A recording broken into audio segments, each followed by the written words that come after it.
Voltamos com Iluminuras. Hoje, no Encontro com o Autor, eu estou conversando com o advogado e professor Melim Namen Chalub. Ele está aqui para falar sobre seu livro da incorporação imobiliária. Melim, quais são as modalidades de contrato existentes? A incorporação, como eu já disse, é a atividade pela qual se transmite a propriedade imobiliária.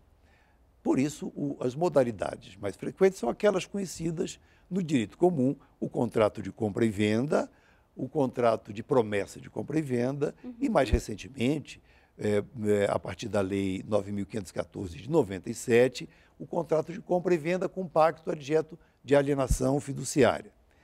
Bem, o mais comum de todos os contratos utilizados na incorporação é a promessa de compra e venda. É o contrato pelo qual o incorporador, durante a construção, se compromete a vender, a construir e vender para o adquirente uma determinada unidade imobiliária que ele irá construir e, em geral, o contrato mais comum utilizado no mercado é o contrato de promessa de venda de unidade certa a preço certo.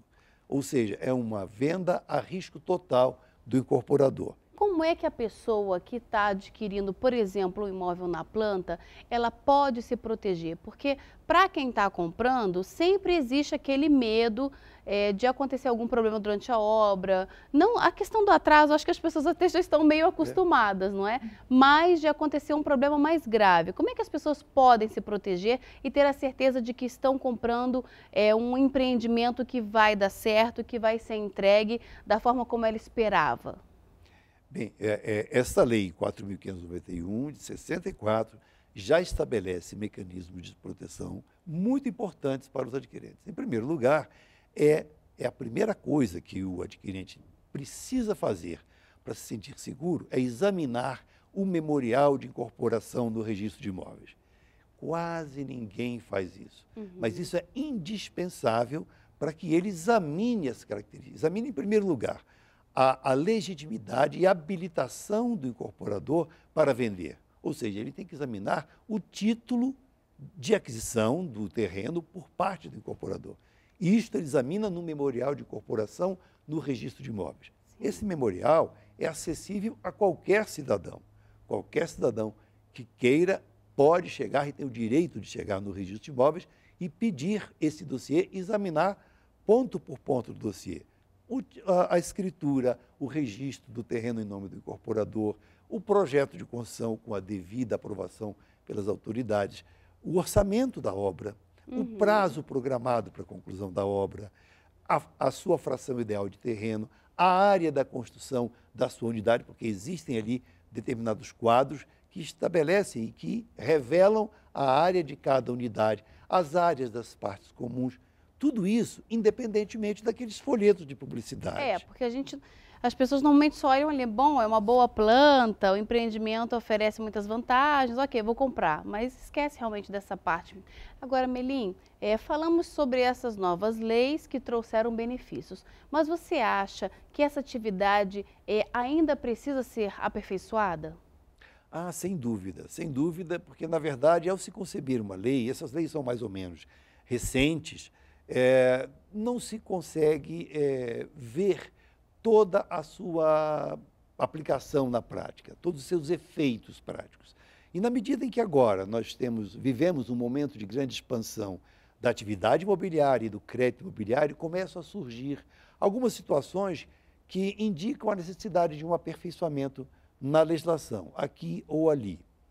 A afetação patrimonial, por exemplo, é um mecanismo que foi disposto na lei a critério do incorporador. No meu modo de ver, a afetação patrimonial é um elemento natural da incorporação imobiliária. É mecanismo de proteção natural dos credores daquela massa patrimonial, daquele empreendimento. Trabalhadores, adquirentes, bancos financiadores, etc. De modo que merece uma alteração no sentido de torná-lo um elemento natural e não uma opção do incorporador. Esse é um aspecto. Um outro aspecto que também merece melhor esclarecimento ou explicitação da lei são controvérsias geradas, controvérsias ou litígios entre adquirentes e incorporadores ou bancos financiadores relativos a cláusulas contratuais. Não é incomum os adquirentes colocarem em questão no judiciário, por exemplo, a taxa de juros ou o método de cálculo de juros.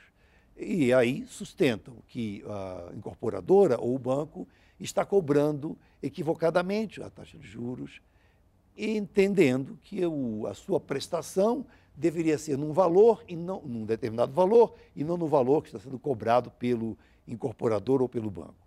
Nesse caso, a Lei 10.931 prevê que o adquirente deve definir na sua petição inicial qual é o valor incontroverso e qual é o valor controvertido.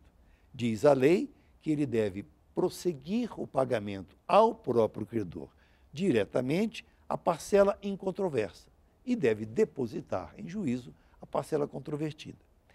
Esse mecanismo, entretanto, não vem sendo aplicado com muito rigor na prática. Talvez merecesse um aperfeiçoamento, para que nenhuma das partes sofra prejuízo e para que se encontre o equilíbrio da relação contratual. Porque, na verdade, nem o Código do Consumidor e nem a legislação da incorporação imobiliária visa proteger excessivamente nenhuma parte nem outra parte.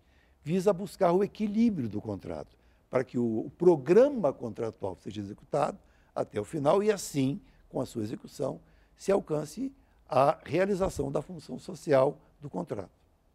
Milinho, olha, muito obrigada pela sua presença e parabéns pela obra que já está na 4ª edição, não é isso? É isso mesmo. Muito obrigada.